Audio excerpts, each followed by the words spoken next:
Hello, magandang hapon po, magandang oras po sa lahat ng aking mga tagapagsubaybay sa aking YouTube channel.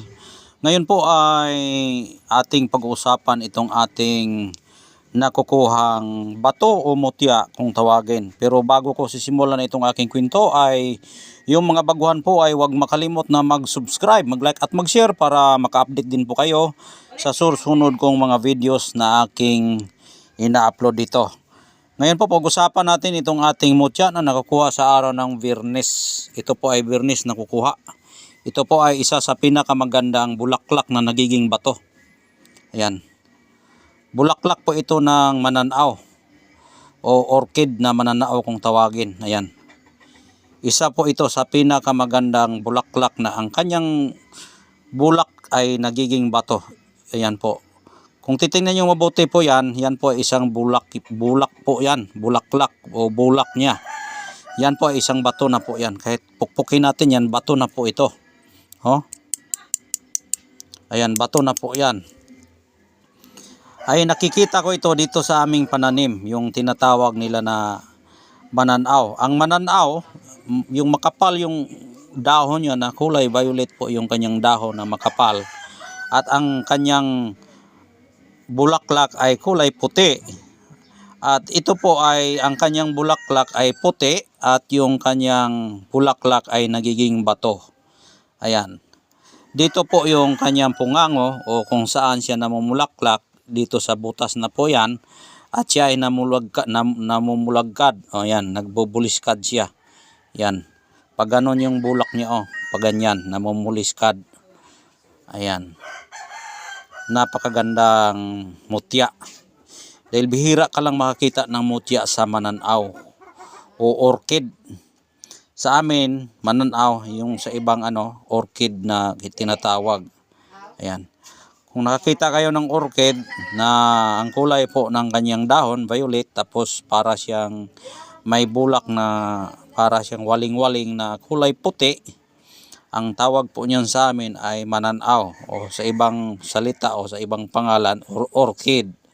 Ito po ang kanyang bulak. Siguro naman hindi kayo kung alam niyo na ikay mamumulak o ikaw ay mahilig sa bulaklak ng mga orchid, alam niyo po na ganito ang itsura sa bulaklak niya. Ayan. Pag ganon po yung bulak niya, no? Ito po yung punga o yung kanyang pinaglalagyan ng bulak. Pag ganyan po yan siya, pag ganyan. Yan po ay tinatawag na tukog o tukog niya yan, tukog o yung puno na kanyang, ito din ang bulaklak niya pag gano'n yan, bulak, tapos dito bulak, tapos dito bulak, tapos dito bulak, tapos dito bulak, tapos dito bulak, no, di ba? Bulak, tapos dito bulak, tapos dito, tapos dito, tapos dito. Ito po ang kanyang bulak. Ayan. Ayan. Ang tanong kung bakit ko po yan nakikita. Ay ganito lang po yan. Paano ko nakikita? Siyempre, lumalabas po yung bulaklak at napakagandang tingnan. At sa aking paningin ay napakagandang bulak na aking natingnan at meron siyang nangungi na kumikinang na nasisikatan siya ng araw sa araw ng Biyernes. At sa kanyang kinang po, natatamaan po ang aking mata na sobrang lakas po yung enerhiya. Kaya lumapit ako. Paglapit ako, hinawakan ko po yung bulak. At nangungurinte po ang kanyang bulak sa aking katawan na yung aking mata ay parang flashlight na sobrang silaw talaga yung kanyang bulaklak. Ay ngayon, pag hawak ko, medyo mainit yung katawan ko. Pag tingin kong mabuti, sinilip ko po bakit umiilaw po yung bulak. Pag tingin ko, ito po ang kanyang forma at ito po ang umiilaw. Ngayon, hinahawakan ko, nagtataka ko bakit matigas po yung bulak. Ayan, pagkatigas niya, dahil matigas siya, sinubukan ko po siyang pinukpok. Hindi ko pa siya tinanggal. Ginanon ko pa siya, ganon.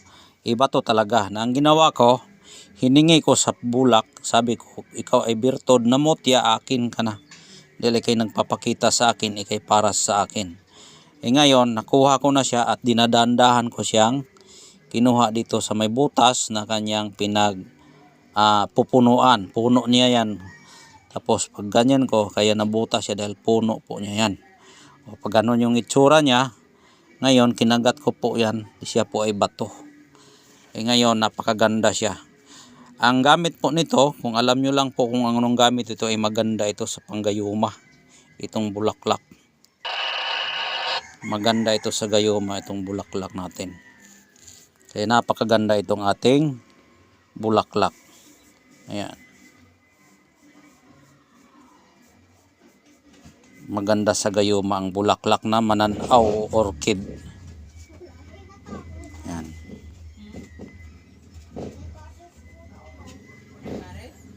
Yan. Titingnan yung mabuti, no? Kung sobrang lakas po, oh yan. Sobrang lakas po yung aura niya. Yan.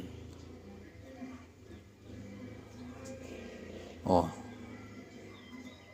Puting-puti at siya po ay kristal. Kristal na puting bato. Yan po ang birtud ng kristal siya. Kristal, no? Kristal na bato at birtud na bato at kapangyarihang bulaklak sa mananaw o orchid. Yan. Ang gamit niya po ay panghalina, panggayuma. Halina, panggayuma, isa lang po yan. Ibig sabihin, halina, pampalambot ng puso ng tao, yan, nagiging halina siya. At gayuma dahil lumambot po yung puso ng tao. Ganyan po katindi ang kanyang lakas ng kapangyarihan sa bulaklak na ito. Bulaklak ng mananaw, bulaklak ng orchid, nagiging bato. Ayan. Fresh na fresh po siya. Araw ng Biyernes ito nakukuha. Ayan. Ang paggamit dito, balutin mo ito ng pulang tela, no? Pero bago mo balutin, lagyan mo muna ito ng gapas. Lagyan mo ng gapas o cotton. Lagyan mo muna ng cotton. Pagkatapos mo lagyan ng cotton, ilagay mo sa plastic. Pagkatapos mo ilagay sa plastic, bago mo siya balutin ng pulang tela. Katulad nitong tela na ito. Ayan. Balutin mo ng pulang tela. Ulitin ko po, ang paggamit nito at ang trabaho nito, balutin mo ito ng cotton o gapas. Damihan mo cotton. Pagkatapos mo lagyan ng cotton, ilagay mo sa plastic. Pagkatapos mo ilagay sa plastic, balutin mo ng tela ganito. Itong kulay na tela. Itahi mo, pagkatapos ihabak mo. Yun, maganda ito sa gayuma. Gayuma, panghalina, pampaswerte. Tatlong persona. Swerte, gayuma. Yan, pampaswerte, panggayuma. Itong gamit sa bulaklak ng orchid. Yun. Yun ang paggamit niyan. Kaya hanggang dito na lang dahil mataas na po yung oras natin. Kayo na po bahala sa inyong isip o spiritual guide niyo sa inyong isip dahil nga kanya-kanya tayo ng isip sa naniniwalang birtud ng kalikasan. Dahil lahat ng birtud ng kalikasan naniniwala marunong bumasa. Marunong bumasa sa lahat ng bato o mutya. Maliban lamang kung ang mga taong baguhan lang ay hindi marunong bumasa sa mga mutya. Kaya nagkakaroon ng kaguluhan sa kanilang pagtanga ng mutya. Kaya kung makinig kayo sa aking payo at magpasakop kayo sa aking mga payo, ito po ay maganda sa inyo. Balutin mo ng pulang tela, ihabak. Ito po ay maganda sa panghalina, panggayuma. Ito. Lumambot ang puso ng mga babae nito. Madami ang iyong pera, madaming customer. Sa iyong paninda, lahat pwede magamit natin. Sa trabaho, pwede. Hanap ng pera, pwede. Hanap ng anong-ano. Dahil ito'y pampalambot sa puso, panghalina sa tao. Yun lang po ang mga gamit nito at maraming salamat po at God bless po yung lahat.